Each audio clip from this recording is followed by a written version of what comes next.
RTI International's Justice Practice Area presents Just Science. Welcome to Just Science, a podcast for justice professionals and anyone interested in learning more about forensic science, innovative technology, current research, and actionable strategies to improve the criminal justice system. In this special release episode, Just Science sat down with Chuck Kurek, Senior Physical Scientist with the National Institute of Justice, and Dr. Jennifer Snippen, experienced medical legal death investigator and consultant, to discuss recent updates to NIJ's Guide for the Death Scene Investigator. 25 years ago, NIJ released a guide to help medical legal death investigators navigate complex scenes and cases, a document that has since evolved with the development of best practices and technological advancements. In 2024, a new version was released after a multidisciplinary group of experts collaborated to make 4 major changes, including updates to documentation for death notifications to the office, procedures for child death investigations, partnering with local law enforcement, and more. Listen along as Chuck and Dr. Snippen describe why the Death Investigation Guide was developed and how the newest updates came to be, and implications for day-to-day operations for medical legal death investigators. This episode is funded by the National Institute of Justice's Forensic Technology Center of Excellence. Some content in this podcast may be considered sensitive and may evoke emotional responses or may not be appropriate for younger audiences. Here's your host, Kelly Keys. Hello, everybody, and welcome to Just Science. I'm Kelly Keys. I'm a retired medical legal death investigator in Orange County, California, and I was fortunate to be involved in this death investigation, a guide for the scene investigator, the National Institute of Justice's, or NIJ's, recent guide that was released. With us today, we have 2 people who were much more involved in the process than I was. I'd like to start by welcoming Chuck Kurek and Jennifer Snippen. Chuck, do you want to take a moment and introduce yourself? Hi, I'm Chuck Kurek. I'm a senior physical scientist with the National Institute of Justice. I've been with NIJ since 2005 and have managed many grant programs dealing with the forensic sciences, and most currently, I'm involved with the National Missing and Unidentified Persons System, or NamUs, as well as the update to this death investigation guide. Thanks for being here. Jen, what about you? Thanks, Kelly. I'm happy to be here. My name's Jennifer Snippen. I'm a medical legal death investigator. I'm also a researcher and educator in death investigation, and I have worked primarily in Oregon, which is categorized as a medical examiner system. So let's just start with what exactly is this guide? The guide, which originated in 1999, and I know we'll talk about that later, from my perspective, it's a blueprint for medical legal death investigators to have at their disposal to look at a death scene in its entirety. And that would be from the initial notification that a death has occurred to all of the steps in between until they complete the investigation of the death scene. So it really is a blueprint with steps that can be followed. It's understood that not all of these steps are taken in all jurisdictions, but what the NIJ wanted to do was put out that blueprint or guideline for the death investigators. So when they're at a complex scene and sometimes you don't have everything, right there in your memory banks, you can have a guide to go to refresh your memory at the scene and now online. And we really feel like the groups through the years have done a great job in creating this product. Thanks. What about for you, Jen? What is the guide to you? Well, I have an interesting history with this guide, I think, because I kind of stumbled into death investigation way back when dinosaurs roamed the earth in the early 2000s. And I went through a series of different steps trying to get myself educated about this specialty. And it was while I was attending an internship in Charleston, South Carolina with our common colleague, Bobby Jo O'Neill, that she introduced me to this guide. And that paper document that I had in my hands was so important to me moving forward because coming back to Oregon, we didn't have a very well established medical examiner system at that time. It felt like there wasn't a lot of resources to help me develop our local system. And this gave me a starting point for looking at the equipment that I could invest in, the types of steps I should be taking to ensure that I tried to meet or exceed national standards, kind of best practice. But it was something that really helped me a lot in the initial stages of trying to develop our local death investigation system. That's awesome. Thanks for that. Chuck, what's the history of the guide? You mentioned that it came out initially, I think you said 1999. How did we get to today with this new edition? things back then worked a little differently with federal funding and how we got involved with projects. But I do know that NIJ was very involved with the death investigation community and forensic science community. And someone from the field probably said, hey, it would be really great if somebody put out a guide to medical legal death investigation. And at that time, NIJ was the go to in the Department of Justice to fund this type of project. What I found really interesting when I looked into the history of the guide, the original guide that was put out in 1999 had a review panel of 144 members. If you can imagine trying to manage that many people, I'm sure it was a great undertaking. But what was also interesting to me then was in the 1999 version, some of the organizations that were involved in this 144 member group were the United States Conference of Mayors, the National Association of Counties, National Association of Medical Examiners, NAME, International Association of Coroners and Medical Examiners, IACME, and the American Board of Medical Legal Death Investigation. But it was those other ones that really jumped out at me. So there was a really broad set of input in the first guide. Fast forward to 2010, and somebody said, hey, things have changed a lot in these 11 years.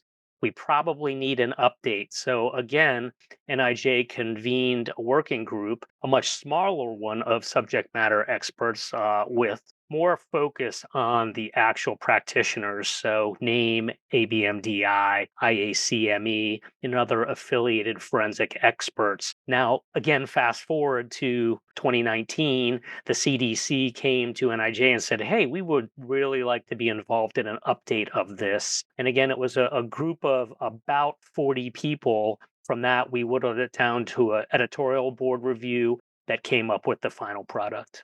Is this update different than the update in 2010? It really is, because if you think about the world in general, things have changed incredibly.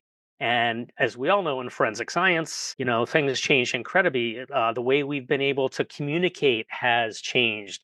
Technology has changed dramatically with regards to the ability to photograph and document scenes and advances in different types of death. So as time goes on, not only does technology change, but our knowledge base increases. We learn more, we know how things work and how things change. And that gives us the ability to look at something like death investigation and put a new spin on improvements to performing the tasks associated with death investigation. I was a certified death investigator by ABMDI, the American Board of Medical Legal Death Investigators.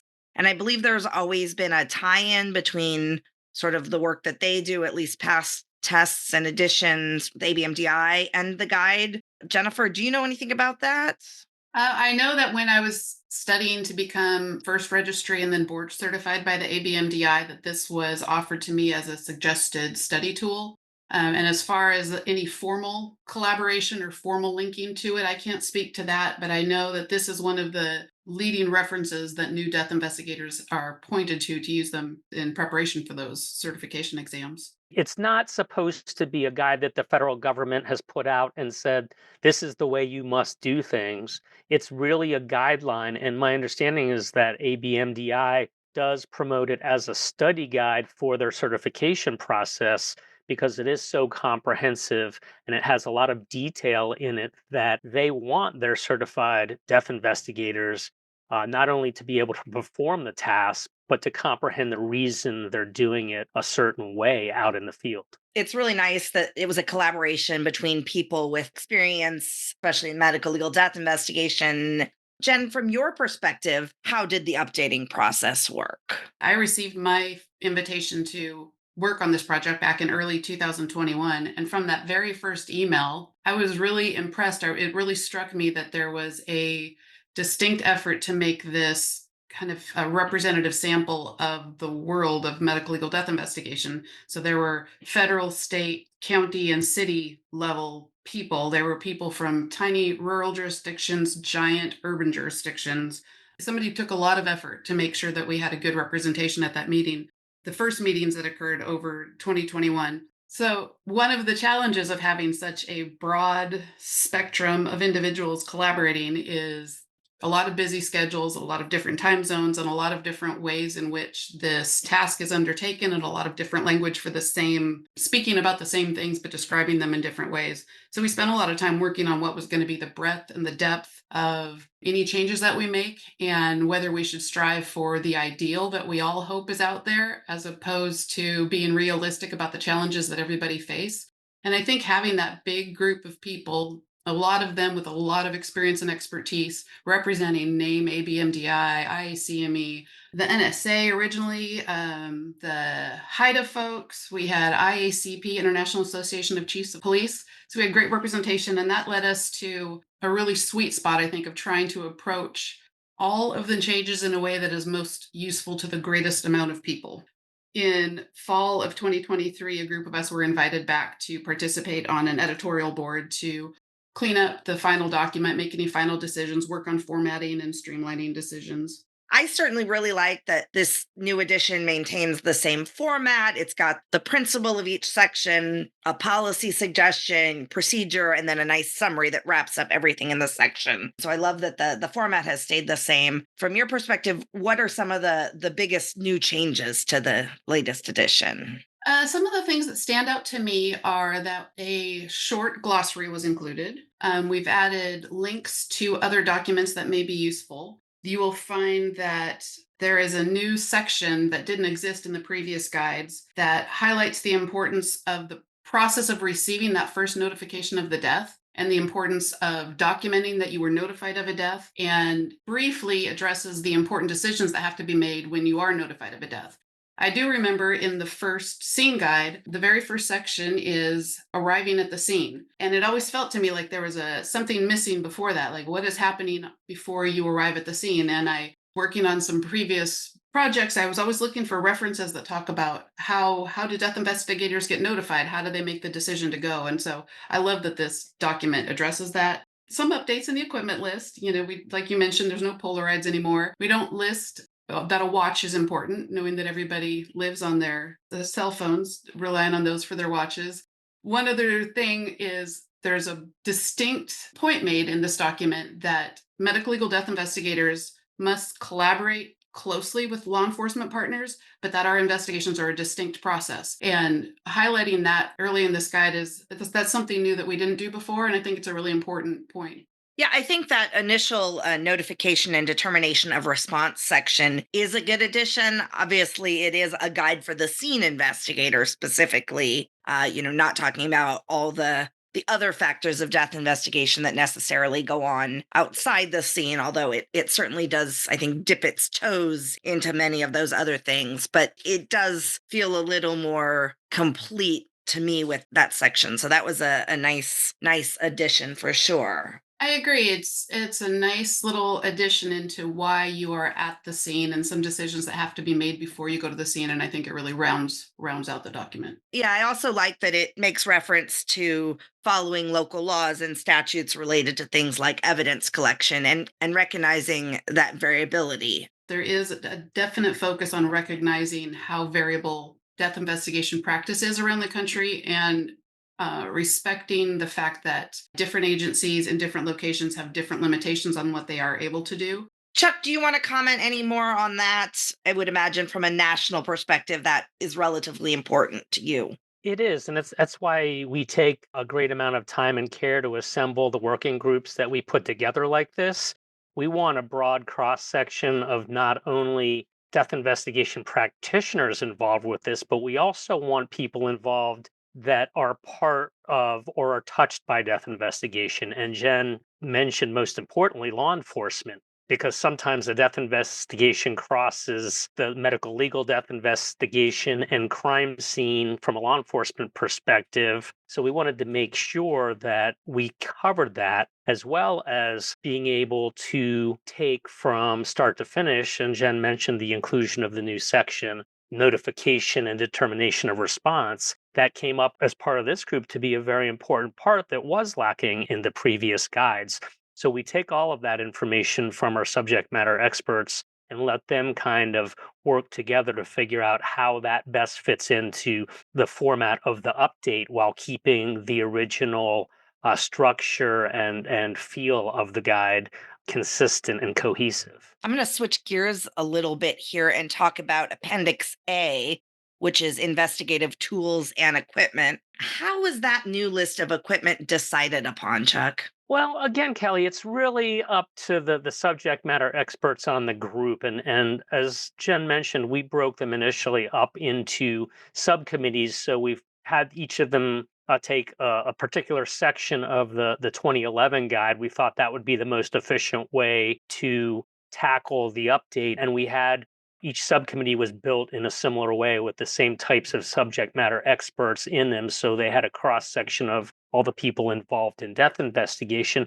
But like I said earlier, technology evolves so fast and how people process scenes is always changing. So we looked at the technology and equipment and supplies that are available now to medical legal death investigators, and we wanted to make sure we had a comprehensive list of those types of equipment, not necessarily to say that jurisdictions absolutely had to have these things, because we all know that there are rural jurisdictions, very small jurisdictions that aren't able to afford a lot of these things, but they can see that they're on the list and they can use that within their agency to say, look at what they're recognizing as something that would be valuable to our jobs. And that may help a jurisdiction or an agency be able to fight for getting funding for those types of equipment that they might not necessarily be able to get, or talk to a jurisdiction nearby that has that equipment and may be able to share it with them and use it on death investigations that they're part of. So we just want to make sure that it's as up to date as possible when we know it's going to be published, because we also understand that when it's published, much like a car, when you drive it off the lot, it's not going to be the same. It will be different. And technology has already evolved. So there are probably things today that while we're talking that aren't on the list that have been thought of since we put this publication out. Yeah, I think it is a great opportunity for maybe a new coroner who's establishing an office, or somebody who's new into this role, to go ahead and have a place to start of things to buy. I know, Jen, you mentioned that when you started in Oregon that you had used the supply list back then.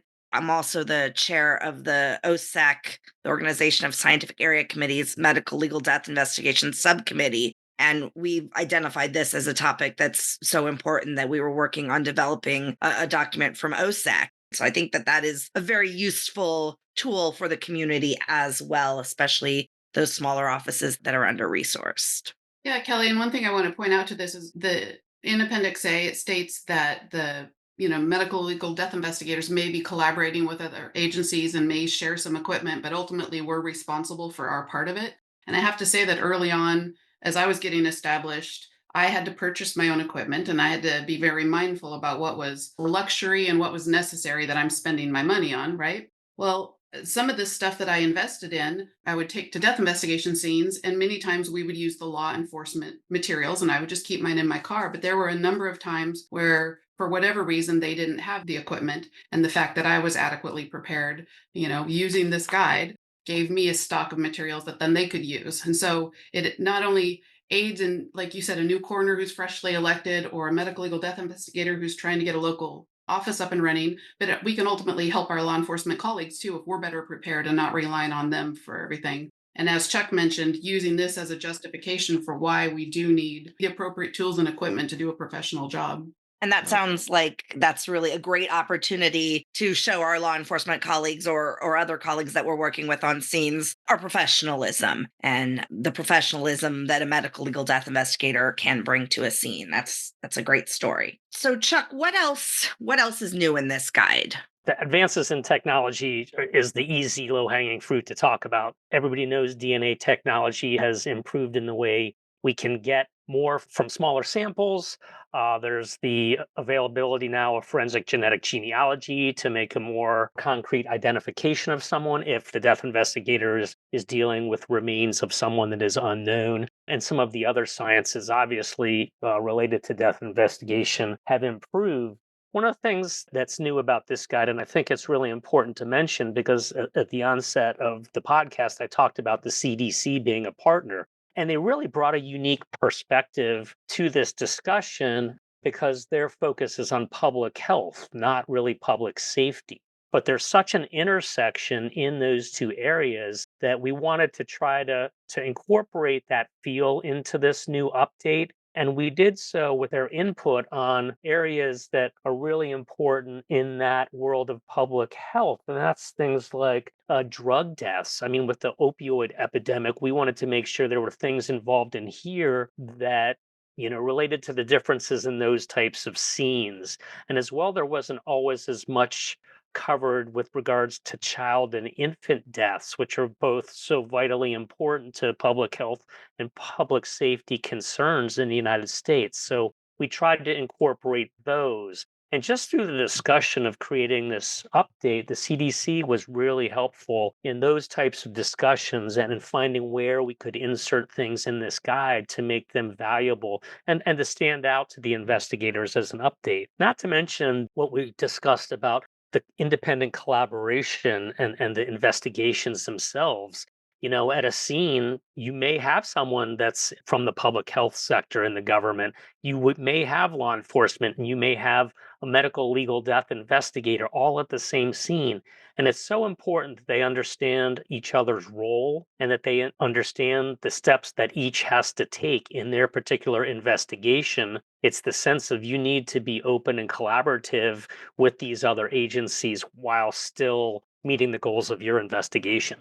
Chuck, that public health piece is really, to me, when I looked at the guide, and I do have it in front of me, Section E, recording the decedent profile information. I really think that a lot of that is covered in there, talking about not just how the decedent was discovered and the circumstances of death, but it goes so far as to suggest that the investigator gets information on medical history, mental health history, possibly helping to determine manner of death. But then also the social history part is really extensive in this. And I recall some discussion about that. It includes information suggesting, as relevant to the investigation, financial history, daily routines, habits, activities. A new one probably that in the initial version of the guide didn't exist is pertinent written or electronic correspondence like social media sites, text messages, emails, those sort of things. So obviously that's a great example of the update, but also kind of that public health responsibility that a medical examiner or coroner's office or justice of the peace in Texas has the opportunity. And I think that's great that that's recognized and provides that guidance as well. And that's be it on the scene or as part of the ongoing investigation. Yeah, I completely agree, Kelly, because I think all of that information, because the CDC in the public health world is so data driven, if we can collect all that information and have that at our disposal from death investigations, the collection of that data over time can help to inform not only the public health community, but also the community at large with law enforcement, medical legal death investigators, and also the general public on trends and things and why certain things happen and how certain things happen in death investigations. And actually, honestly, in the lives of people who come to the point of the end of their life. And why did that occur? Is there something we could have done to prevent it? Is there something along the way that, triggered them to choose to commit suicide? Or were they killed by another person because of some interaction in their world? So I think the more information we can collect at scenes and with regard to scenes, the better off everybody at the end of the day will be moving forward. Yeah, I think a great example I always use for the public health impacts of medical examiner coroner data is related to sudden infant deaths, with the Back to Sleep campaign really being based on information found from death scenes that babies who were not sleeping on their back were dying at higher rates. And, as such, the rates of infant deaths have declined in this country, which is obviously fantastic. Jennifer? Yeah, Kelly, I'd like to add on that I think most of the lay public and many new people new to medical legal death investigation think that this is primarily a criminal justice role. And you don't have to spend much time in this field before you realize that the vast majority of what we do is not related to criminal justice. Those cases are absolutely critical, a critical part of what we do, but much of it is public health, community caretaking, gathering data that advances future medical research. So the fact that we take an effort in this guide to highlight that I think we kind of shift the focus. It doesn't give the indication that everything is a crime and really points to some of the nuances and some of the complexity, the small details that are required to parse out different types of death investigations that are not homicides. You mentioned infant death. We have probably 10 times the references to infant death in the new guide as to previous. We talk about prescription medications and what you should be recording, and something as important as making sure that what's in the bottle matches what's on the label. These are all things that people who are new to the field might never think of. And I think that's a really great point, that the focus on public health really stands out in this guide. There's a theme of personal safety throughout, with that topic addressed early on in the guide and throughout. And I don't recall that quite being as much of a focus in past guides. Yeah, I think it's really important because I actually started my career as a crime scene investigator in Baltimore City from 1988 to 1992. And back in those days, we were considered kind of a bag and tag operation where we just went and took pictures of things and put it in bags, and science was different, and policies and procedures and standards were different. And I really think that back then there was very little thought about the investigators, whether it be a law enforcement crime scene investigator or a medical legal death investigator. It was just like, here's what you do. You go out, you do your job. Whether it's a hazardous scene, may have been a little bit of a thought. If there was something like somebody died in a gas truck that spilled and there's gasoline everywhere, all the way up to the 80s where I worked, and there was knowledge about the AIDS epidemic, and you went to a crime scene where there was a lot of blood, you knew how to protect yourself there. But I think it goes beyond that, because there is so much information we know now about the mental health of investigators, the mental health of first responders, and how we really need to address those types of things as well. So I think it's important for not only to do the job effectively, but to protect them at the crime scene and give them the support that they need, maybe mentally, after they perform this job, because it's a really tough job. Well stated. Well stated. I think that might be what I'm most excited about. Adding on to what Chuck said, I think as a profession, the medical legal death investigation profession tends to be fairly overlooked and kind of operate in the shadows. Everyone from OSHA to county administrators to state and federal policymakers don't tend to have us way high on their radar. And maybe in some of the more well-resourced and well-developed larger jurisdictions, that might not be the case. But I know, speaking to friends and colleagues across the country, many of us have nobody really looking over our shoulder to ensure that we are safe or to follow up with us after cases. And I know that's definitely was the case for me early on. And I made some stupid decisions, and things in this guide that can serve as reminders for us about our own actions are useful, and things that those ultimately responsible for us and our safety. It all might help to just turn the dial just a little bit and help the professionals doing this difficult work receive just a little bit more support and a little bit more education about how they can invest in their own safety and look for assistance, like Chuck mentioned, after the fact with some of these more difficult cases. Jen, I totally agree with that. And one of the things that came to my mind is, I think part of the problem with the recognition of death investigators is the misconception of the general public that all death investigations are handled by law enforcement CSI. If there's a vehicle accident, the CSIs don't go to that because it's not a crime scene investigation. All of the deaths that are not violent crime related deaths are handled by you and your colleagues. And I think a lot of the public doesn't know that. So they don't really understand that there are really two different worlds with regards to death investigation. And I think maybe that's something we take moving forward as a group. Putting this guide together is to decide how we could move forward with informing the general public that medical legal death investigators are a separate set of professionals and do a larger amount of work than a lot of the crime scene investigators do. I agree. I was thinking just the other day how if you look at any TV show, you look at the books on the bookshelf, they all talk about the forensic pathologists doing the work, and they talk about law enforcement and detectives doing the work. And then occasionally we have an Angelotron or a fancy high-tech van with people in stilettos and flashlights during their nighttime examinations of scenes. But there's very little mention of this sub-specialty of medical legal death investigation, with few exceptions. That's something that excites me about this, is early on it shows this as a distinct profession. And I think it's a good step towards promoting that and a good step towards professionalizing it as well. Absolutely. And back in the day, I'll date myself, but back in the day when I was watching TV, Quincy and Sam were doing death investigations. And it wasn't there, they didn't have death investigators. It was the pathologist and his assistant going out to scenes. And that's just not the way it is. Yeah, but the shortage of forensic pathologists, even if that would be ideal, it's not going to happen. And it is a specialty. There's special skills you have to be a death investigator that are different than autopsy skills. They're different than toxicology skills. They're different than law enforcement specialization. It's a distinct group of special techniques and education and talents that you have to be a successful medical legal death investigator. So it sounds like the guide has a lot of potential use other than just for death investigators themselves, be it a new death investigator or even a long-term death investigator. Certainly no two scenes are ever the same. And one of the things I loved about my 25-year career as a death investigator was I was always learning something. So the guide, certainly plays a role for a death investigator no matter where in their career, but also seems like it would be a great resource for someone who's interested in a career as a medical legal death investigator or a forensic pathologist.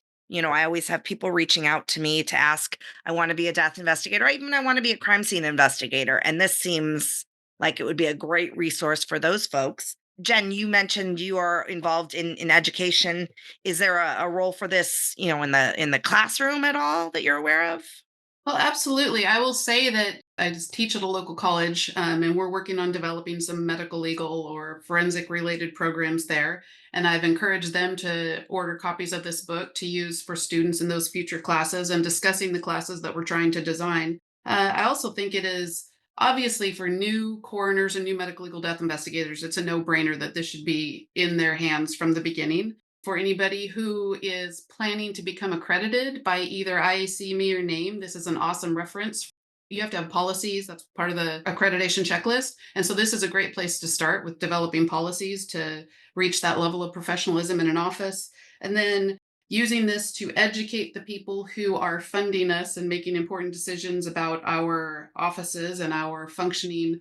And of course, the general public. I don't know it's necessarily written for the general public, and I don't know that they're the ideal audience for it, but the more people that learn about what we do, the better off I think we'll be in the long run. But I think planning for accreditation, writing policies, training new people, and then also we can't overlook what we've talked about law enforcement a number of times. There are places in the country that are so underdeveloped or under resourced that their law enforcement is being forced to act as medical legal death investigators. So they're taking on an additional role led by different statutes, different responsibilities. And that's not ideal, but they're doing the best they can where they are. And this is an awesome resource for those folks, even though they aren't, in most cases, going to be professional medical legal death investigators. They are, for a short period of time, trying to fill that role. And so this might be a really useful tool. I think that's a great point, Jen, but especially what came to my mind when you were discussing that.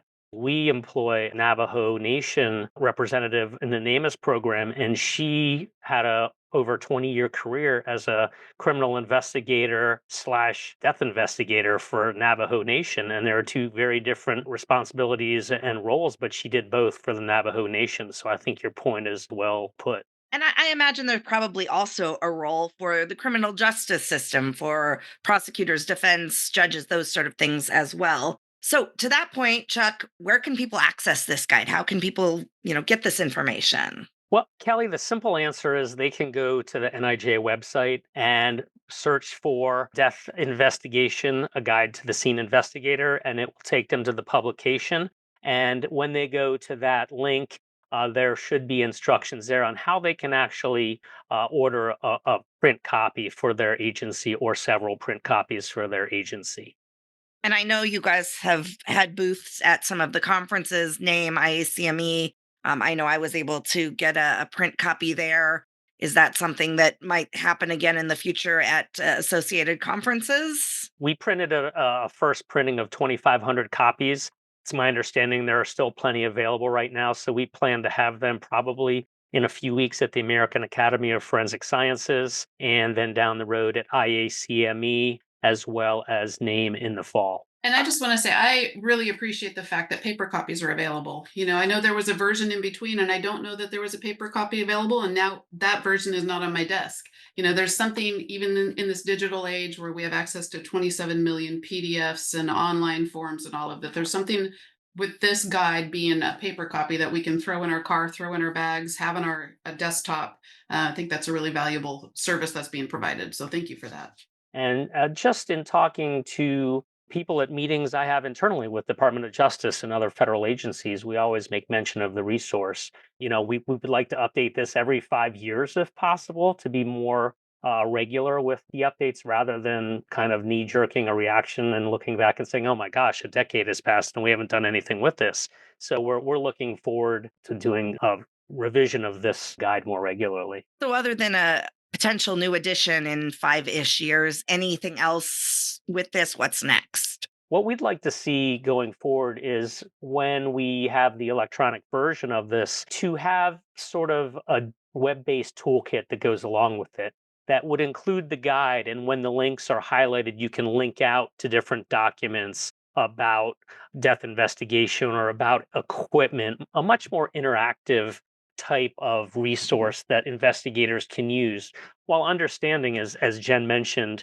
when you go out to the scene, having a copy of this in your glove box is awesome because in rural jurisdictions or places you go where there's not internet access, an app may not be available, or you may not be able to get the guide digitally unless you have downloaded it to your personal device. So we're thinking more big picture for the next version of this. And even for this version, if we can get the resources together in conjunction with CDC and work with someone such as, NIJ's Forensic Technology Center of Excellence to maybe develop a toolkit that can accompany this guide for the investigators, as well as for people that just want to learn about death investigation, like Jen mentioned. Well, as we wrap up, I want to give each of you just an opportunity for any last parting thoughts. Thanks, Kelly. It's been fun to visit with you and Chuck today, and I keep being reminded that the quality of any death investigation and the quality of any decisions that are made during the course of a death investigation are going to be completely dependent on the quality of information that we use, the quality of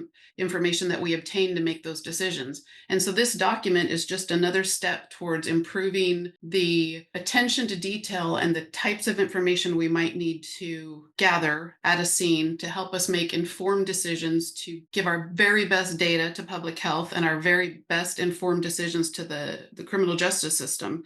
So I'm pretty excited about how this may be helping in tiny little ways across the country that will all add up to an improvement in death investigation. And I want to thank the NIJ and the CDC for prioritizing this and for continuing to acknowledge the importance of death investigation and provide federal support for this important work. So thanks for having me here, and be exciting to see what all we can do with this guide moving forward. Very well stated.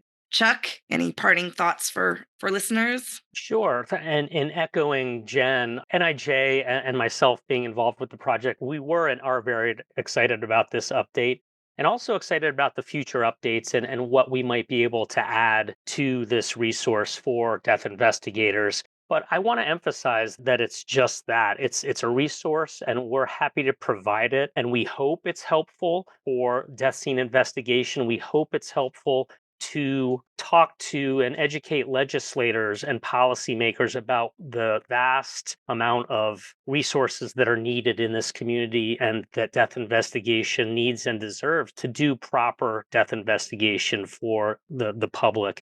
Most importantly, I think we need to, for the people listening to this podcast, we need to understand that the most important resource in death investigation are the people doing it. And we need to make sure that we take care of them.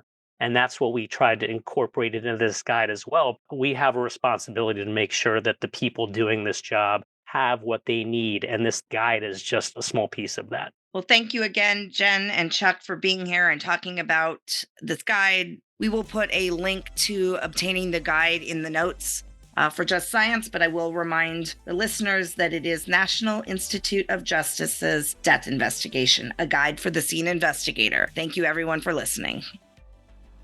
Next season, Just Science will release episodes covering various topics for Sexual Assault Awareness Month. Opinions or points of views expressed in this podcast represent a consensus of the authors and do not necessarily represent the official position or policies of its funding.